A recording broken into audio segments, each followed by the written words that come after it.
So we've identified that Ruto is not good for Kenya. And that's something I think we agree, 90% of us. The 10% that don't agree, I don't know what's wrong with them, but a good majority, an overwhelming majority of us agree that Ruto is not good for this country. So then the question is, how do we remove him? How do we form a coalition between those who say they are tribeless and those who say they are tribal? And how do we reconcile the two identities? Do you think resources are important for politics? Is it possible for young people to populate and occupy positions of governance without money? And if you believe that they must have the money, how will they raise it?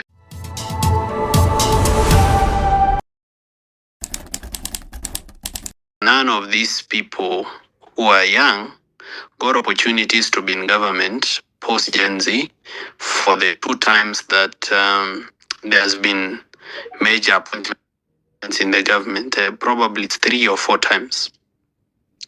So then it begs the question, can we trust other people to lead change for us? Or do we need to walk into these spaces and seek positions of leadership for us to make the change ourselves? How ready are young people to occupy the political space and run for political office as members of county assembly, as senators, as governors, and even as presidents? Or are we just voters? Are we just a rich vote basket that is dangling from a tree like an attractive fruit for any politician that wants to pluck? How are we mobilizing and organizing to take political power? Are we, for example, joining political parties? Are we expressing interest in political leadership?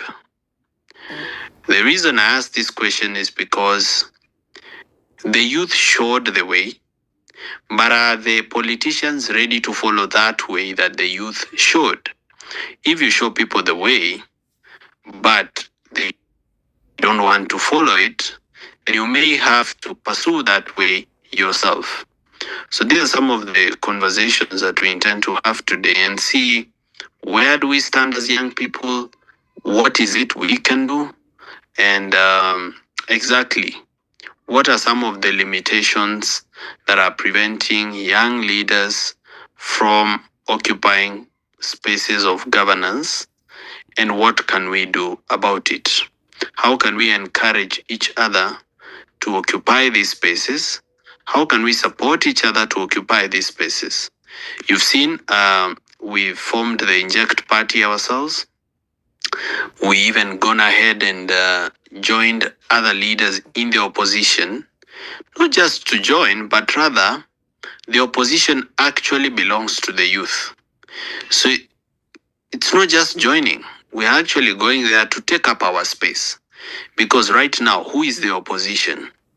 The opposition is the young people of Kenya who demand accountability. And therefore, the opposition that used to be, we need to fill in that space, take it over, and show how we like our country to be governed. So if we don't occupy these spaces, again, it becomes very difficult to change our country, especially if we want to change it from the inside. The only way to change a country from the outside probably is by overthrowing the government. And that is a question we need to ask ourselves, whether we are willing, capable, and able, whether it's even practical to do it. And it's not the kind of conversation we can even have on this space, because then we don't know who is here and who's not here.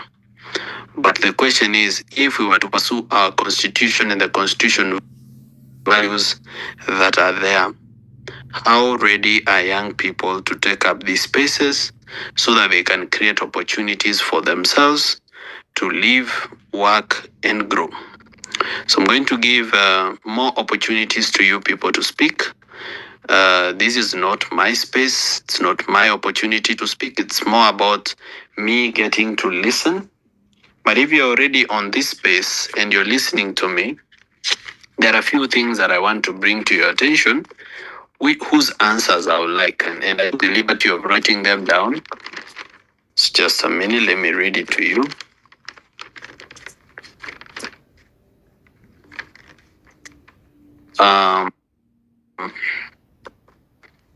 Okay. Today, as the speakers come up, any speaker who has any knowledge on this subject can also, chip in on this.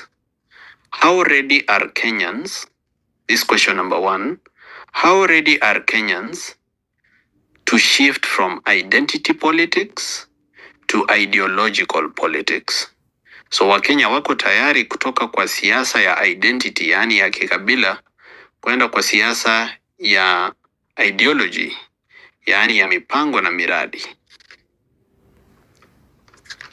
Then, second question that I have is, do you think Kibaki made a mistake by not punishing the corruption of the Moi regime and by extension opened a door for other people to repeat corruption mistakes because they knew they would not be punished? Number three is actually tied to number one. So we can just take it back to number one and put it inside there and say, in Kenya, we have the tribeless youth and we have the tribal villages. We have people who believe that they are Kamba Gen Zs, for example, or there are Luo Gen Zs, or there are Kikuyu Gen Zs. The reason I say this reality exists is because after June 25th, you saw that after Raila did the handshake, the Gen Zs in Kisumu did not continue with the demonstrations anymore. The demonstrations died down in Kisumu and Migori, meaning there are Gen Zs that identify with tribe. And this just didn't happen in Kisumu. It also happens sometimes in Mount Kenya and many other places, even in the Rift Valley. You have Gen Zs defending the government in spite of the government making them jobless, meaning they are Gen Zs who identify with the tribe.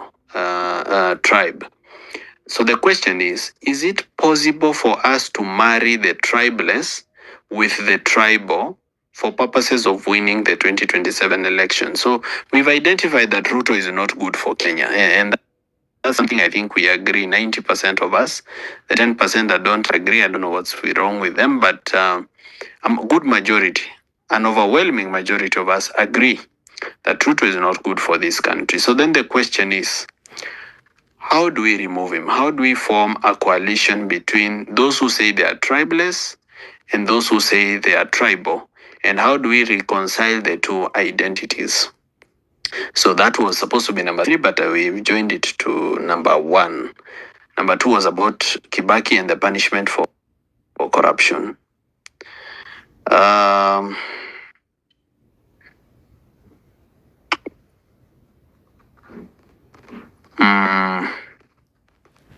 Yes, I believe that is what I am, torn between, to just listen to people say what they think.